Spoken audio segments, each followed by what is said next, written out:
কৰিম, ধুনীয়াকে উত্তৰ দিবি দেই কিন্তু। হ'ব ছাৰ, আমি ধুনীয়াকে উত্তৰ দিম। এই ইমু, প্ৰথম তই কওঁ, অসমৰ মুখ্যমন্ত্ৰীৰ নামটো কি? ধুনীয়াকে উত্তৰ দিম। ছাৰ, অসমৰ মুখ্যমন্ত্ৰীৰ নাম মই জানো। অসমৰ মুখ্যমন্ত্ৰীৰ নাম শ্ৰী নৰেন্দ্ৰ হিমন্ত শৰ্মা মোদী। এই নিৰ্লজ্জ বান্দাৰ, অসমৰ মুখ্যমন্ত্ৰীৰ নাম হিমন্ত নৰেন্দ্ৰ মোদী শৰ্মা নহয়। অসমৰ মুখ্যমন্ত্ৰীৰ নাম হ'ল মাননীয় শ্ৰীযুত হিমন্ত বিশ্ব শৰ্মা। ছাৰ, আপুনিতো সদায় আমাক প্ৰশ্ন সুধিয়ে থাকে। আজি মই আপোনাক সাধাৰণতে সুধিম, আপুনি কিন্তু ধুনীয়াকে উত্তৰ দিব লাগিব। হয় নেকি ফেকলা? দে সুধ, তই কি সাধাৰণ উদ্বেগছে সুধ, মই উত্তৰ দিম দেই।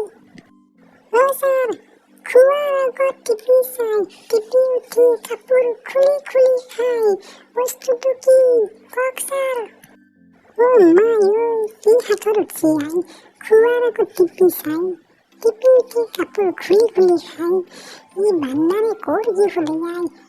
চলি মই নাজনো আই, তই কওঁ। ছাৰ, ইমান সহজ উত্তৰটো আপুনি নাজানে। এইটো সাধাৰণ উত্তৰটো মই কৈ আছো ছাৰ। খোৱাৰ আগত টিপি চাই, টিপি উঠি কাপোৰ খুলি খুলি চাই, তাৰমানে ছাৰ কলটো পকছি নে পকা নাই আমি খোৱাৰ আগত টিপি চাওঁ, আৰু যদি পকছি বাকলটো চেলে চেলে খাওঁ। সাঁথৰটো ইমান সহজ, তাৰমানে কল।